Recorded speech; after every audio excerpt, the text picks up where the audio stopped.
How to study from online batches. क्या सिर्फ online batch से सिलेक्शन होता है?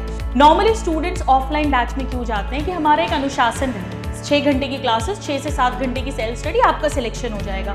और आप 14-14 घंटे पढ़ रहे हो तो भी सिलेक्शन नहीं हो रहा। आइए हम बात करते हैं हमें पढ़ना कैसे होगा। सेल्फ ऑनेस्टी आपको रखनी पड़ेगी अगर आप अपना ड्रीम पाना चाहते हैं।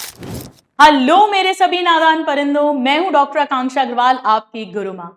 और आज इस वीडियो में हम बात करेंगे how to study from online batches. आप में से बहुत सारे स्टूडेंट्स होंगे जो 7th 8th 9th 10th में, या जो 10th से 11th में मूव करे होंगे, 11th से 12th में, या जो 12th में होंगे, बोर्ड्स दे रहे होंगे और इस साल ड्रॉप लेने के लिए प्लान कर रहे होंगे, नीट या आईआईटी में अपने क्लियर कर और एक ड्रीम मेडिकल कॉलेज या ड्रीम आईआईटी कॉलेज में जाने के लिए। और काफी सारे स्टूडेंट्स होंगे जो ऑनलाइन बैचेस से पढ़ने के बारे में सोच रहे होंगे। तो बस ये वीडियो आज उन्हीं के लिए है कि क्या सिर्फ ऑनलाइन बैच से हम अपना स्थान सुनिश्चित कर सकते हैं अपने ड्रीम मेडिकल कॉलेज में, आईआईटी कॉलेज में, नंबर 1। एंड नंबर 2, अगर हाँ तो हम इसे कैसे करें। तो आइए सबसे पहले हम बात करते हैं, हम बिल्कुल स्ट्रैटेजिकली चलेंगे कि क्या सिर्फ ऑनलाइन बैच से सिलेक्शन होता है। ये प्रश्न आंसर होना चाहिए था आज से 2 साल पहले, क्योंकि अब तो आप सब जानते हैं कि ऑनलाइन से भी भरपूर सिलेक्शंस होते हैं और ऑफलाइन से भी होते हैं। लास्ट ईयर पीडब्ल्यू के रिजल्ट में भी आपने देखा कि ऑनलाइन से ना जाने कितने सारे स्टूडेंट सिलेक्ट हुए हैं। वैभव हो या मेरी खुद की ही शिवी, एम्स दिल्ली में है वो, उसने प्योरली ऑनलाइन पढ़ा था मध्य प्रदेश की एक छोटी सी जगह से। अशरफ एक मेरे स्टूडेंट है जो मैमसी में है, प्योरली ऑनलाइन। तो एक्चुअली स्टूडेंट्स, आप मेरे से पूछोगे तो सिलेक्शन अब ऑनलाइन या ऑफलाइन की बात नहीं रहती है, सिलेक्शन आप से होता है। आप में वो जादू होना चाहिए, क्योंकि अब वही बेस्ट टीचर्स ऑनलाइन भी हैं और ऑफलाइन भी हैं। फैसिलिटीज दोनों जगह पर है, पूरा कंटेंट सब कुछ दोनों जगह पर है। तो बिल्कुल हाँ, सिर्फ ऑनलाइन बैच से सिलेक्शन होता है। टॉप आईआईटी कॉलेज में भी होता है, एम्स दिल्ली में भी होता है, 100% होता है। हुआ है last year, last to last year के रिजल्ट्स भी आपने देखे, पीडब्ल्यू से भरपूर सिलेक्शंस हुए हैं, होता है। अब सवाल ये उठता है कि बहुत सारे बच्चे हैं जिनका ऑनलाइन से सिलेक्शन नहीं भी होता, तो वो तो ऑफलाइन में भी होता है।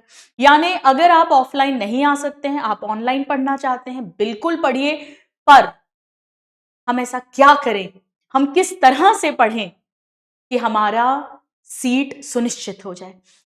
तो वो क्या जादू है जो आप में होना चाहिए, उसके लिए 2 बातें इंपॉर्टेंट है। पहला, self discipline. Normally students offline batch में क्यों जाते हैं कि हमारा एक अनुशासन रहता है, एक डिसिप्लिन रहता है। तो वो तो आप ऑनलाइन में भी क्रिएट कर सकते हैं ना भाई। बहुत सारे ऑफलाइन में भी बच्चे ऐसे जो धीरे धीरे जाना बंद कर देते हैं, लेट जाते हैं, क्लास मिस करते हैं। और ऑनलाइन में भी ऐसे हैं जो बिल्कुल ऐसे तैयार होकर अपनी क्लासेस के लिए बैठते हैं घर के अंदर ही, जैसे कि किसी क्लासरूम में आए हो। अब तो लाइव क्लासेस हैं, तो बिल्कुल एक तरह से आप हमारे पास नहीं आ पा रहे हैं तो हम आपके घर में आकर आपको पढ़ा रहे हैं। तो ये आपके ऊपर है, क्योंकि जीवन आपका बनने वाला है, करियर आपका बनने वाला है। सेल्फ डिसिप्लिन आपको रखना पड़ेगा। 24 घंटे ना तो आपके टीचर्स का पहरा होगा, ना आपके माता पिता। वो सेल्फ ऑनेस्टी आपको रखनी पड़ेगी अगर आप अपना ड्रीम पाना चाहते हैं। और उसके लिए जरूरी है कंसिस्टेंसी, यानी लगातार मेहनत करना। ऑफ कोर्स हम तो हैं ही लगातार आपको पुश करने के लिए, लेकिन वो जज्बा आपके अंदर होना बहुत जरूरी है। तो अगर आप तैयार हैं सेल्फ डिसिप्लिन के लिए, अगर आप तैयार हैं अपने जीवन को खूबसूरत बनाने के लिए, एक सुनहरा भविष्य स्थापित करने के लिए, तो ही आप आगे बढ़िए। वरना आप ऑनलाइन चले जाओ, ऑफलाइन चले जाओ, फिर कहानी बहुत मुश्किल है। तो मेरे सभी नादान परिंदे सब तैयार हैं? तो आइए हम दूसरे स्टेप पर आते हैं, और वो होगा स्ट्रैटेजिक स्टडीज। ये बड़ा इंपॉर्टेंट है। स्ट्रैटेजिक स्टडीज शब्द मैंने क्यों कहा? रैंडम पढ़ने से काम नहीं चलेगा। स्टूडेंट्स पूछते हैं मैम कितने घंटे पढ़ें, क्या हम 12 घंटे पढ़ लें, 14 घंटे पढ़ लें, सिलेक्शन हो जाएगा? कोई गारंटी नहीं है। हो सकता है मात्र 6 to 7 आवर्स, 6 घंटे की क्लासेस, 6 से 7 घंटे की सेल्फ स्टडी, आपका सिलेक्शन हो जाएगा। और आप 14-14 घंटे पढ़ रहे हो तो भी सिलेक्शन नहीं हो रहा, क्योंकि स्मार्ट स्टडीज करनी है हमें। यहाँ हार्ड वर्क नहीं करना, हमें स्मार्ट वर्क करना है। क्या पढ़ना है और क्या नहीं पढ़ना, वो भी इक्वली इंपॉर्टेंट है। ऑफ कोर्स हम टीचर्स आपको गाइड करेंगे, जिसके बारे में अभी हम बात और करेंगे। तो स्ट्रैटेजिक वे में, प्लान्ड वे में, रेगुलर, कंसिस्टेंटली अपने साथ ईमानदार होते हुए पढ़ना आपको सिलेक्शन दिला देगा। मुझे एक कोट है चार्ल्स डिक का, बड़ा अच्छा लगता है।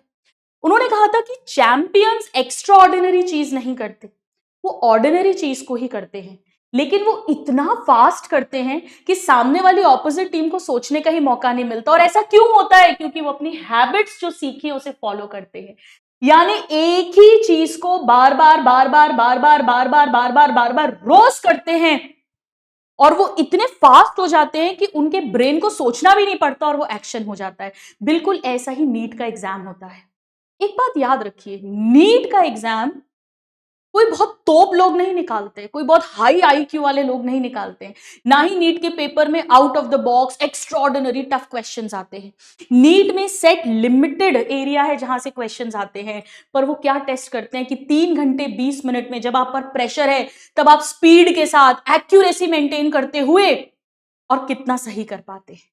क्योंकि जब आप डॉक्टर्स बनेंगे तो आपको यही तो करना है। जैसे मैं एक प्रैक्टिसिंग डॉक्टर हूं, I am a gynaec IVF specialist, हमें प्रेशर में वर्क करना पड़ता है। उस प्रेशर में आप कितना एक्यूरेटली काम कर पाते हैं वो नॉलेज टेस्ट की जाती है। इसके लिए बहुत जरूरी है कि हम मेंटली भी टफ हों और एक ही चीज को इतनी बार करें कि मुझे पलक झपकते ही मैं टक से आंसर लगा दूं कॉन्फिडेंस के साथ, बिना गलती करे। तो यही हमें करना है। हम सब सीखेंगे कैसे करना है, कैसे पढ़ना है, हम सब बात करेंगे। तो एक बात तो समझ लीजिए कि हमें मेहनत करनी है, लगातार मेहनत करनी है, बार बार करनी है। वो कहते हैं ना, अम, एक बहुत प्यारा पुराना प्रोवर्ब है, करत करत अभ्यास के जड़मति होत सुजान, रसरी यावत जात ते तिल पर पड़त निशान। बार बार रस्सी को घिसने से पत्थर पे निशान पड़ जाते हैं। हमारा तो दिमाग है फिर भी। आइए हम बात करते हैं हमें पढ़ना कैसे होगा। आप जो भी ऑनलाइन बैच पढ़ रहे हैं, जहां भी पढ़ रहे हो, आप अर्जुना, यकीन, लक्ष्य, फाउंडेशन कोर्स या पीडब्ल्यू के अलावा भी कहीं से भी पढ़ रहे हो, आप एक बैच डिसाइड करें और उसके लेक्चर्स देखना शुरू करें। सबसे पहले आपको लेक्चर में कैसे जाना है? तैयार होके जाना है। आप कहोगे मैम तैयार होके जाना है का क्या मतलब है? तैयार मतलब जैसे मान लो आपके 9 बजे की क्लास है, आप 8 सवा 8 बजे नहाओ धो आराम से, सर्दी है तो नहाना मत, स्किप कर देना, चलेगा कभी कभी। नाश्ता वाश्ता करके आराम से ब्रेकफास्ट करके अच्छे कपड़े पहन के जैसे आप अपनी क्लास जा रहे हो और अच्छे से बैठिए। ऐसा नहीं 8:30 बजे उठ के और यूं बैठ गए और नींद आ रही है और झोंके ले रहे हैं, नहीं वो नहीं करना। अच्छे से नाश्ता वगैरह करके जैसे कि आप क्लास में जा रहे हो। यहाँ तो आपका टाइम सेव हो गया, ऑफलाइन में तो जाने का टाइम वेस्ट होता, वो भी वेस्ट नहीं हो रहा, लेकिन अच्छे से डिसिप्लिन वे में तैयार होके टेबल चेयर पे अपन बैठेंगे। आपने फोन मोड या मोबाइल मोड पे या लैपटॉप मोड पे या टैब मोड पे जो भी लिया वो लेक्चर स्टार्ट करा। अब लेक्चर लाइव देखें या रिकॉर्डेड, ये एक बड़ा प्रॉब्लम होता है। जनरली स्टूडेंट्स शुरू शुरू में लाइव देखते हैं, फिर रिकॉर्डेड पे स्विच हो जाते हैं। क्यों? क्योंकि वो रेगुलर नहीं होते। रेगुलर नहीं होते, उनका शेड्यूल नहीं बन पाता और वो बैकलॉग्स क्रिएट होते हैं और फिर वो सारा जो तालमेल है वो बिगड़ जाता है। तो वो सोचते हैं छोड़ो यार लाइव, अपन तो रिकॉर्डेड ही देखें। ये नहीं करना है। पहली प्रायोरिटी लाइव देखने की है। हाँ, कभी ऐसा हुआ नहीं उठ पाए, मिस हो गई क्लास, तबीयत ठीक नहीं थी, कोई और इमरजेंसी थी, तो उसे हम रिकॉर्डेड एएसएपी कवर करेंगे, बट अदरवाइज लाइव, क्योंकि लाइव में वो जो फ्लेवर मिलता है, जो आप और हम बात करते हैं, पोल्स कंडक्ट होते हैं। आप लाइव लेक्चर जब देखने बैठोगे, आपके पास आपकी कॉपी होनी चाहिए, आपको नोट्स बनाने रहेंगे अपने। नोट्स दो तरह से होते हैं। कुछ टीचर्स आपको एडवाइस करेंगे कि आपको क्लास में साथ साथ में कुछ पॉइंट्स लिखने हैं, कुछ टीचर्स बोलेंगे कि नहीं आप बाद में लिखो, कुछ टीचर्स बोलेंगे आप पीडीएफ से ही पढ़ो। आपको आपके टीचर को फॉलो करना है। हर सब्जेक्ट का, हर टीचर का अलग तरीका है, वो जो कहें उसे आंख बंद करके पूरी तरह से अपने को फॉलो करना है। तो हमने लेक्चर सुना। लेक्चर के टाइम पर कोई चैटिंग नहीं करनी है इधर उधर, कोई कुछ नहीं, अपना रूम बंद करके क्लासरूम की तरह पूरी ऑनेस्टी के साथ। ऐसा नहीं उस समय सोशल मीडिया भी चल रहा है, फुल कंसंट्रेशन जैसे आप क्लास में बैठे हो। आप इमेजिन करो आपके टीचर आपको घर आकर पढ़ा रहे हैं स्टूडेंट्स, इससे बड़ा और क्या सुनहरी बात हो सकती है, क्या वंडरस बात हो सकती है। आपने पूरा अपना नोट्स बनाए, लेक्चर खत्म हो गया, ऐसे करके फिर आपका ब्रेक आया 15 मिनट का, उसमें आपने कुछ थोड़ा सा खा लिया, अच्छे से फ्रेश हो गए, मुंह धो लो, एक स्प्रे बॉटल रख लो, मेरे स्टूडेंट्स को बड़ा काम आता है, मैं हमेशा बोलती हूँ। स्प्रे कर लिया मुंह पे, फ्रेश हो गए, सेकंड क्लास के लिए बैठे। ऐसे करके आपने पूरा अपना कंप्लीट करा। सपोज करो कि आपकी सुबह 9 बजे से क्लास लगी, 3 बजे क्लास खत्म हो गई, सारी क्लासेस। इसके बाद आप आराम से अपना बीच वाली क्लास में लंच भी ले लिया है आपने, अपना थोड़ा सा रेस्ट करा, 4 साढ़े 4 बजे से आप वापस पढ़ने बैठे। अब आपको करनी है सेल्फ स्टडी। इसके बिना काम नहीं चलेगा। दुनिया में किसी से भी पढ़ लो, अगर आपने खुद से उसके बाद नहीं पढ़ा तो आपका सिलेक्शन नहीं होगा। सेल्फ स्टडी मतलब आज की जो 3 क्लासेस हैं वो मुझे सोने के पहले कंप्लीट करनी है। ये स्पीड धीरे-धीरे बढ़ती जाएगी। शुरू में हो सकता है 3 क्लासेस कवर करने में आपको 7 टू 8 आवर्स लगे। पर अगर आप रेगुलर पढ़ाई करते रहोगे, क्योंकि पढ़ना खुद भी आपको पढ़ना सिखाएगा, तो आप एक क्लास आराम से पौने 2 घंटे में खत्म करेंगे। किसी दिन हो सकता है 1.5 घंटे में भी खत्म हो जाए, किसी दिन हो सकता है 2.5 घंटे लगे। पर 6 टू 7 आवर्स की सेल्फ स्टडी में सब कुछ हो जाता है।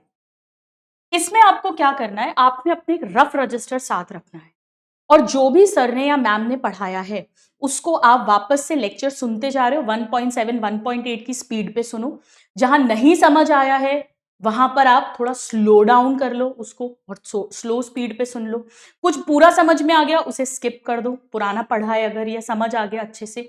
और रफ कॉपी में ना, जैसे आप खुद टीचर हो और किसी स्टूडेंट को समझा रहे हो, इससे बहुत अच्छी पढ़ाई होती है। बिलीव मी, मैंने अपने एमबीबीएस में ऐसे ही पढ़ती थी, मैं प्री पीजी में एमबीबीएस में अपने पेन पेंसिल से, आप खुद टीचर हो किसी स्टूडेंट को समझा रहे हो, ऐसे रफ में चितड़े बना बना के खुद से समझो। साइकिल है तो बना के देख ली, फॉर्मूला है करके देख लिया, ये हो गया। इसके बाद आपके टीचर ने जो भी डीपीपी दिए उसे सॉल्व करना है, डेली करना है। ये डेली करना है, मैं बार बार कह रही हूं, एक ही चीज को बार बार करोगे तभी वो पक्की होगी। पीवाईक्यूज जनरली चैप्टर के एंड में होते हैं, वो कर लिए, ठीक है। अब इसके बाद आपको क्या करना है, जब भी टेस्ट आएगा टेस्ट रेगुलर देने हैं और उनका एनालिसिस करना है। टेस्ट एनालिसिस का एक वीडियो मैंने ऑलरेडी यूट्यूब पर डाला हुआ है, वरना जब आपके टेस्ट होंगे बैचेस में तब हम उसकी डिटेल बात करेंगे। पर टेस्ट देना है। स्टूडेंट्स क्या सोचते हैं, अभी मेरा सिलेबस कंप्लीट, हमारे सिलेबस तो कभी कंप्लीट नहीं होगा, मेन नीट जेई के एग्जाम के दिन तक कंप्लीट नहीं होगा, लेकिन टेस्ट देना है। भाई आपने जितना भी पढ़ा, आपने 25% पढ़ा, 50% पढ़ा, 75% पढ़ा, उसमें से जो क्वेश्चन आए वो बने कि नहीं बने।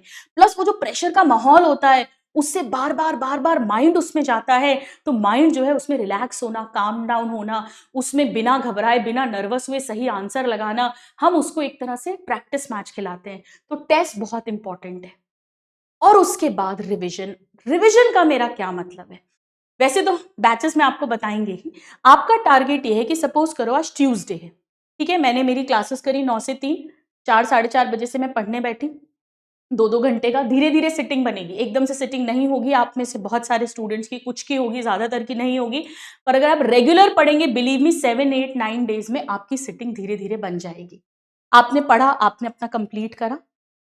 अब मंडे वाला भी रिवाइज करना है, 10 से 15 मिनट रखने हैं, मंडे वाला भी रिवाइज करना है। ऐसी वेडनेसडे को वेडनेसडे का पढ़ा, ट्यूसडे वाला रिवाइज करना है एक बार। ये बहुत जरूरी है, डेली रिवीजन। और संडे को पूरे वीक का रिवाइज करना। ये आप करके देखना, ये आपके जीवन में बहुत बड़ा प्रिपरेशन में डिफरेंस क्रिएट करेगा। और मंथ के लास्ट में 30 तारीख 31 तारीख को पूरे महीने का एक बार रिवाइज करना। अगर आपने डेली और वीकली रिविजन्स करे हैं तो मंथली रिविजन में आपको बहुत कम टाइम लगेगा।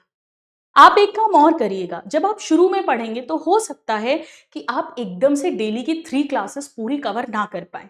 सपोज मंडे की क्लास में मेरा 10% रह गया, ट्यूसडे को ट्यूसडे का पूरा पढ़ना है, उसमें से भी मान लो 5-7% रह गया, तो मैं क्या करूंगी, ये जो थोड़ा पाइल अप होगा, मैं उसको संडे को रात को सोने के पहले कंप्लीट करूंगी ही करूंगी। यानी वीकली लॉक लगना चाहिए, वीकली लॉक बोलती हूं मैं इसे, this is very important.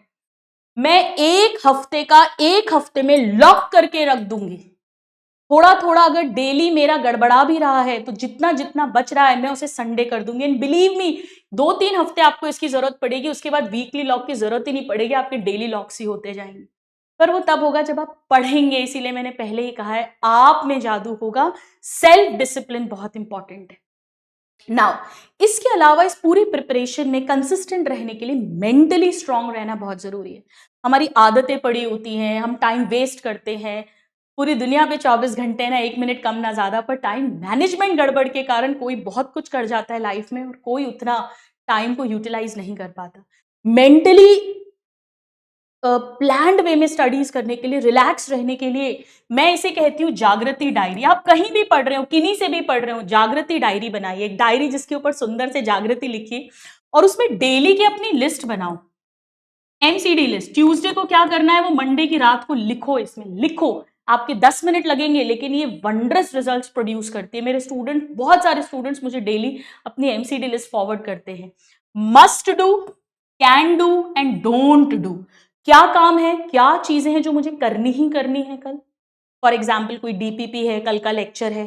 Can do, अगर एक्स्ट्रा टाइम मिला तो मैं पुराना 2 दिन पहले का ये टॉपिक रिवाइज कर सकता हूं।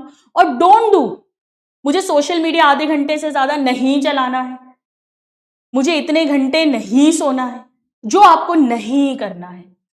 देखिए, हम हर चीज ना पहले सोचते हैं। भाई आपको घर लेना है तो आप पहले सोचते हो ना, मुझे घर लेना है, फिर आप उसके लिए अपने फाइनेंसेस देखते हो, लोन के लिए अप्लाई करते हो, घर ढूंढते हो, ये सब चीजें करते हो ना स्टेप बाय स्टेप, पर पहले सोचते हो। तो जब आप सोच के लिखोगे इसे, तो आपका माइंड धीरे धीरे प्लान्ड वे में काम करना शुरू करेगा ना। मेंटल स्ट्रेंथ के लिए, मेंटल इनर स्ट्रेंथ के लिए 4x4 टेक्निक और मेडिटेशन या नाम जप, इसकी बात हम बैचेस में करेंगे, अभी नहीं।